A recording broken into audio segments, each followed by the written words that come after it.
Hello नमस्कार साथियों, जय हिंद। बिहार एसएससी इंटर स्तरीय एग्जामिनेशन 2024 का यह प्रैक्टिस सेट नंबर 13 है। तो इससे पहले 12 तक ऑलरेडी करवा दिए गए हैं। तो चलिए आज का हम लोग प्रैक्टिस सेट नंबर 13 को इस वीडियो में डिस्कस करेंगे। तो अगर आप लोग नए हैं तो प्लीज़ चैनल को सब्सक्राइब कर दें, जिससे कि आपको आगे आने वाला वीडियो को नोटिफिकेशन मिलता रहे। तो चलिए वीडियो को स्टार्ट करते हैं। इसी सारी बुक से इसमें सारे प्रश्न दिए हुए हैं। आज का फर्स्ट प्रश्न दिया हुआ है कि किस प्रकार का तत्व ऊष्मा एवं विद्युत का कुचालक है। तो इनमें से बताना है। तो यह हो जाएंगे गैर धातु होते हैं, जो कि ऊष्मा एवं विद्युत का कुचालक होते हैं। नेक्स्ट है कि किसी गैस को द्रव में बदलने के लिए कौन सी स्थिति सबसे अनुकूल है। तो वे स्थिति हो जाएंगे उच्च दबाव और कम तापमान पे। ऑप्शन ए बिल्कुल राइट हो जाएंगे। नेक्स्ट है कि प्रतिचुंबकीय पदार्थ की चुंबकीय प्रकृति कैसी होती है। तो इनकी प्रकृति की अगर बात किया जाए तो ऋणात्मक हो जाएंगे। ऑप्शन नंबर बी बिल्कुल राइट हो जाएंगे। नेक्स्ट है कि जैव सुरक्षा कार्टाजेना प्रोटोकॉल का मुख्य उद्देश्य क्या है। तो इसका अगर उद्देश्य की बात किया जाए तो हो जाएंगे जीवित संशोधन जीवों को सुरक्षित संचालन और उपयोग के लिए नियम और प्रक्रिया स्थापित करना। ऑप्शन नंबर डी हो जाएंगे। नेक्स्ट दिया हुआ है कि निम्नलिखित में से कौन सा पद्धति न्यास यानी ह्रासमान चालकता के क्रम में किया गया है। तो इसमें से हमें अरेंज करना है। देखिए, चांदी, तांबा, एल्युमिनियम, इस्पात, यानी सबसे ज़्यादा विद्युत का प्रवाह किसमें होगा, इस हिसाब से यहाँ पे सेट किया गया। ऑप्शन डी हो जाएंगे। नेक्स्ट दिया हुआ है कि पॉलीथिलीन ग्लाइकॉल का उपयोग किस प्रकार के अपमार्जक के निर्माण में करते हैं। तो इस तरह के अपमार्जक का प्रयोग अनआयनिक अपमार्जक में करते हैं। ऑप्शन सी हो जाएंगे। अणुओं की गतिज ऊर्जा का बढ़ता हुआ क्रम बतावें। तो इसका क्रम क्या हो जाएगा, तो ठोस, द्रव और गैस। तो ऑप्शन नंबर ए बिल्कुल राइट हो जाएंगे। नेक्स्ट दिया हुआ है कि नर के शुक्राणु जनन का नियमन किसके द्वारा किया जाता है। तो यह नियमन किया जाता है एंड्रोजन द्वारा। ऑप्शन नंबर बी हो जाएंगे। इन्फ्लुएंजा का विषाणु क्या है। तो इन्फ्लुएंजा का विषाणु हो जाएंगे, तो देखिए ये हो जाएंगे अर्थोमिक्सो विषाणु, यानी ऑप्शन नंबर ए बिल्कुल राइट हो जाएंगे। नेक्स्ट दिए हुए हैं कि वह औषधि जिसका प्रयोग अवसाद के नियंत्रण के साथ साथ अति तनाव के नियंत्रण में होता है, क्या कहलाता है। तो वे कहलाते हैं देखिए इवैक्निल कहलाते हैं। ऑप्शन नंबर डी हो जाएंगे। जठर निरोधक पेप्टाइन यानी जीआईपी का कार्य होता है। तो इसका कार्य की अगर बात किया जाए तो यह हो जाएंगे जठर स्रावन की गतिशीलता को रोकना। ऑप्शन नंबर ए हो जाएंगे। नेक्स्ट है कि निम्न में से किस ऊतक में पुनरुद्धावन की अत्यधिक क्षमता पाई जाती है। वे ऊतक हो जाएंगे उपकला ऊतक। ऑप्शन नंबर ए हो जाएंगे। प्रकाश संश्लेषण की क्रिया का अंतिम उत्पाद है। तो यह हो जाएंगे इसका अंतिम उत्पाद ऑक्सीजन। ऑप्शन नंबर सी हो जाएंगे। नेक्स्ट है कि लैंगिक जनन का उत्पादन सामान्यतः उत्पन्न करता है।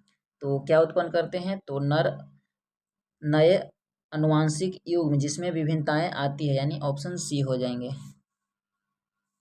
नेक्स्ट है कि ग्रहणी का उपकला द्वारा स्रावित क्लोसीस्ट्रोकोनिक नामक जठर हार्मोन क्रमशः किन अंगों का और उनके स्रावों का विसर्जन करने के लिए सक्रिय करते हैं। तो यह हो जाएंगे अग्न्याशय एवं पित्ताशय के लिए। ऑप्शन नंबर ए हो जाएंगे बिल्कुल राइट। नेक्स्ट दिया हुआ है कि मेगास्थनीज के अनुसार मौर्यकालीन समाज में स्त्रियों की दशा के संबंध में कौन सा कथन सत्य है। तो इसमें से सत्य कथन हो जाएंगे कि देखिए कि सत्ताधारी वर्ग में बहुविवाह का बढ़ता प्रचलन, ये भी है। सम्राट के अंगरक्षकों के रूप में उनकी नियुक्ति, ये भी सही है। और विधवा विवाह की अनुमति, ये भी सही है। तलाक की अनुमति नहीं, तो ये गलत है। यहाँ पे इसमें से 3 सही हो जाएंगे। नेक्स्ट है कि दक्षिणी भारत में सर्वप्रथम एक विस्तृत साम्राज्य का निर्माण किसने किया। तो यह किया गया था चोल राजाओं के द्वारा। ऑप्शन ए हो जाएंगे। नेक्स्ट प्रश्न दिया हुआ है कि किस वेद में प्राचीन वैदिक युग की सभ्यता के बारे में सूचना दी गई है। तो वे वेद हो जाएंगे ऋग्वेद। ऑप्शन नंबर ए बिल्कुल राइट हो जाएंगे। नेक्स्ट है कि गोल गुंबद के संदर्भ में निम्नलिखित कथनों पर विचार कीजिए। देखिए यह हो जाएंगे कि गोल गुंबद कर्नाटक के बीजापुर में स्थित है। तो यह यहाँ क्या पूछ रहा है कि नहीं, यहाँ गलत पूछ रहा है, लेकिन ये तो यहाँ पे सही हो जाएंगे। नेक्स्ट है कि गोल गुम्बद आदिल शाह राजवंश के संस्थापक इसुल आदिल शाह का मकबरा है, तो यहाँ पे भी हो जाएंगे नहीं, इसका मकबरा नहीं है, तो इसमें से गलत ही पूछ रहा है, तो ऑप्शन नंबर ए हो जाएंगे, ए यानी 2। नेक्स्ट है कि अपनी शक्ति को समेकित करने के बाद बलबन ने कौन सी भव्य उपाधि धारण की, तो ये उपाधि धारण किया था जिल्हे इलाही, यानी ऑप्शन नंबर सी हो जाएंगे। निम्नलिखित में से किस पुस्तक को दारा शिकोह ने लिखा था, तो वे पुस्तक का नाम क्या हो जाएंगे, तो वो पुस्तक था पदशाह नामा, यानी ऑप्शन नंबर ए बिल्कुल राइट हो जाएंगे। सॉरी देखिए यहाँ पे माफ कीजिएगा, इसका हो जाएंगे 21 का बी हो जाएंगे, कहाँ गया 21 का यहाँ पे हो जाएंगे बी, यानी देखिए मजामा उल बहरीन, यानी ऑप्शन नंबर बी बिल्कुल राइट हो जाएंगे। यहाँ पे था अपनी शक्ति को समेकन के बाद बलबन ने कौन सी उपाधि धारण की थी, तो यहाँ पे हो जाएंगे 20 के सी, जिले इलाही धारण किया था, ऑप्शन नंबर सी हो जाएंगे। नेक्स्ट दिया हुआ है कि रानी रुद्रमा देवी का संबंध किस वंश से है, तो इनका संबंध की अगर बात किया जाए तो यह हो जाएंगे काकतीय, ऑप्शन नंबर बी हो जाएंगे। भारत के किस भाग में आसफ जाही क्या है कि आसफ जाही राजवंश के निजामों का शासन था, तो वे था शासन दक्कन प्रांत में, ऑप्शन नंबर सी हो जाएंगे। नेक्स्ट है कि नेक्स्ट क्या दिया हुआ है कि यांडाबू की संधि के परिणाम में के संदर्भ में निम्नलिखित कथनों पर विचार कीजिए, तो आइए इस पर विचार करते हैं। यांडाबू की संधि प्रथम आंग्ल बर्मा युद्ध के में बर्मा पराजय के बाद हुआ, तो नहीं। नेक्स्ट है कि अंग्रेजों को 10 लाख पाउंड स्टीलिंग का मुआवजा देने का वादा किया गया था, तो हाँ। नेक्स्ट है कि ब्रिटिश व्यापारियों को सुरक्षा गारंटी देने का वादा किया गया था, तो ये भी सही है, तो ऑप्शन नंबर सी हो जाएंगे बिल्कुल राइट। नेक्स्ट है कि प्रथम भारतीय किसान स्कूल की स्थापना किसने की थी, तो यह स्थापना किया गया था एन.जी. रागा, यानी एन.जी. रागा के द्वारा, ऑप्शन ए हो जाएंगे। वेल्लोर की सिपाही विद्रोह किस वर्ष हुआ था, तो यह विद्रोह हुआ था 1806 में, ऑप्शन नंबर डी हो जाएंगे। नेक्स्ट प्रश्न दिया हुआ है, हंटर कमीशन की रिपोर्ट को कितने पन्नों दर पन्ने यानी निर्लज सरकारी लिपापोती की संज्ञा दी थी, तो यह महात्मा गांधी के द्वारा कहा गया था, ऑप्शन ए हो जाएंगे। शेरशाह ने अपने संपूर्ण साम्राज्य को कितने सरकारों में विभाजित किया था, तो इन्होंने विभाजित किया था अपने पूर्ण सारे जो साम्राज्य थे, तो देखिए 47 में, यानी ऑप्शन नंबर डी हो जाएंगे बिल्कुल सही। नेक्स्ट दिया हुआ है कि निम्न में से कौन बिहार के प्रथम लोकायुक्त थे, तो प्रथम लोकायुक्त की अगर बात किया जाए तो यह हो जाएंगे वासुदेव सोहनी, यानी ऑप्शन नंबर ए हो जाएंगे। मुंडा जनजाति की खुटकुटी व्यवस्था को ब्रिटिश सरकार द्वारा कब मान्यता प्रदान की गई थी, तो इसको मान्यता 1903 में प्रदान किया गया था, ऑप्शन सी बिल्कुल राइट हो जाएंगे।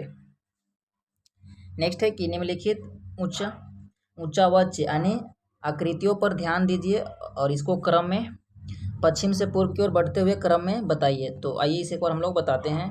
देखिए सबसे पहले महादेव पर्वत श्रृंखला, मैकाले, छोटा नागपुर और खासी, तो इस तरह से ऑप्शन ए हो जाएंगे बिल्कुल राइट हो जाएंगे।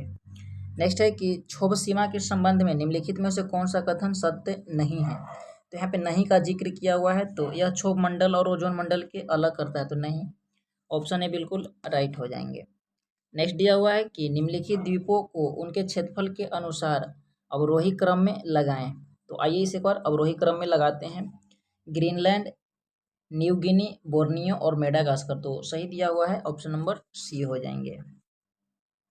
नेक्स्ट है कि यदि सूर्य और पृथ्वी के बीच की दूरी का 1/4 कम हो जाए तो सबसे अधिक संभावना किस बात की होगी, तो अगर ऐसा कभी होता है तो इसका देखिए सबसे अधिक संभावना होगा कि हमारे वर्षा की अवधि कम हो जाएगी, हमारे वर्ष की अवधि, यानी ऑप्शन सी हो जाएंगे। नेक्स्ट दिया हुआ है कि 44वें संशोधन के पश्चात राष्ट्रपति को निम्नलिखित परिस्थितियों में राष्ट्रीय आपातकाल घोषित करने का अधिकार प्राप्त है, तो कौन कौन से ऐसा स्थितियाँ आएंगे, तो युद्ध यानी बाह्य आक्रमण, सशस्त्र विद्रोह, उत्पन्न परिस्थिति, तो इन सारे परिस्थितियों में वह आपातकाल घोषित कर सकते हैं। नेक्स्ट दिया हुआ है कि इनमें से किसने कहा कि भारतीय न्यायपालिका विलासी मुकदमे यानी बाजी से ग्रसित है, तो यह उक्ति कहा गया था एन.वी. रमन्ना के द्वारा, ऑप्शन सी हो जाएंगे। Pakistan and the partition of India पुस्तक के लेखक कौन है? तो इस पुस्तक के लेखक हो जाएंगे doctor Bhimrao Ambedkar ji. Option number A बिल्कुल राइट हो जाएंगे। निम्नलिखित में से किस अधिनियम के तहत लॉर्ड कॉर्नवालिस को अपनी काउंसलिंग के फैसलों को रद्द करने का अधिकार मिला था? तो वे उसको अधिकार मिला था 1786 का एक्ट के तहत। ऑप्शन बी हो जाएंगे। नेक्स्ट है कि सर्वोच्च न्यायालय ने निजता के अधिकार को अनुच्छेद 21 में वर्णित यानी जीवन के अधिकार मौलिक अधिकार का भाग माना। इस मुद्दे पर निर्णय देने वाला संवैधानिक पीठ के अध्यक्ष कौन थे? तो इसका अध्यक्ष हो जाएंगे जे.एस. खेहर यानी ऑप्शन नंबर सी हो जाएंगे बिल्कुल राइट। उच्चतम न्यायालय के न्यायाधीश की संख्या की वृद्धि करने का शक्ति किसके पास है? तो उच्चतम न्यायालय की अगर बात किया जाए तो संसद के पास है। ऑप्शन सी हो जाएंगे। निम्न में से कौन हिंदुस्तानी क्लासिकल म्यूजिक नहीं है? तो इसमें से नहीं की पूछ रहा है, तो वे हो जाएंगे अलापना या नहीं है, बाकी ध्रुपद, गजल और ठुमरी यह सारे दिए हुए हैं। नेक्स्ट है कि माथुरी लोक नृत्य किस राज्य में प्रचलित है? तो माथुरी अगर लोक नृत्य की बात किया जाए तो यह तेलंगाना में प्रचलित है। ऑप्शन सी हो जाएंगे। भारत में नैनो मिशन की शुरुआत कब की गई? तो नैनो मिशन यह एक टेक से संबंधित है, बायोटेक से संबंधित प्रश्न है। इसकी अगर शुरुआत की बात किया जाए तो 2007 में इसका शुरुआत देखने को मिला। ऑप्शन नंबर डी बिल्कुल राइट हो जाएंगे। नेक्स्ट है कि हेमकुंड साहिब गुरुद्वारा किस राज्य में स्थित है? तो यह गुरुद्वारा स्थित है उत्तराखंड में। ऑप्शन नंबर सी हो जाएंगे। नेक्स्ट प्रश्न है कि अंतर्राष्ट्रीय प्रकाश दिवस कब मनाया जाता है? तो यह प्रत्येक वर्ष मनाए जाते हैं 16 मई को। माइक्रोसॉफ्ट एक्सेल्स वर्कबुक निम्न में से किसका एक संग्रह होता है? तो माइक्रोसॉफ्ट एक्सेल्स और वर्कबुक तो यह सारे संग्रह हो जाते हैं वर्कशीट का। ऑप्शन सी हो जाएंगे बिल्कुल राइट। देखिए इसमें कंप्यूटर से भी यानी ये कहने को तो सिर्फ 50 प्रश्न होते हैं, लेकिन सारे विषयों का इसमें प्रश्न संग्रहित होते हैं। नेक्स्ट है कि सार्वजनिक ऋण पर प्राप्त ब्याज कितना भाग होता है, यानी किसका भाग होता है सार्वजनिक ऋण की अगर बात किया जाए? तो यह हो जाएंगे सरकार द्वारा अंतरण भुगतान का। ऑप्शन भी बिल्कुल राइट हो जाएंगे। नेक्स्ट है कि मांग का 1 रुपया कम करने वाला प्रस्ताव क्या कहलाता है? तो इस प्रस्ताव को हम लोग जानते हैं प्रति कटौती यानी प्रतीक कटौती। ऑप्शन ए बिल्कुल राइट हो जाएंगे। नेक्स्ट दिया हुआ है कि निम्न में से कौन सा चट्टान में यांत्रिक अपक्षय का परिमाण नहीं है? तो यह कौन सा हो जाएंगे? तो हो जाएंगे चट्टानों का महीन कणों में विखंडन होकर नीचे गिरना। तो यह ऑप्शन नंबर सी हो जाएंगे। नेक्स्ट है कि भारत में अपशिष्ट क्या है कि भारत में अपशिष्ट प्रबंधन के लिए कानून कब से लागू है? तो यह हो जाएंगे 2011। ऑप्शन नंबर ए बिल्कुल राइट हो जाएंगे। तो ये था प्रैक्टिस सेट नंबर आज का 13। तो आई होप कि आपको समझ में आए होंगे प्रश्न। मैं मिलता हूँ आपसे नेक्स्ट वीडियो में। वीडियो अच्छी लगे होंगे तो जरूर स्टडी ग्रुप में शेयर कीजिएगा। Thank you.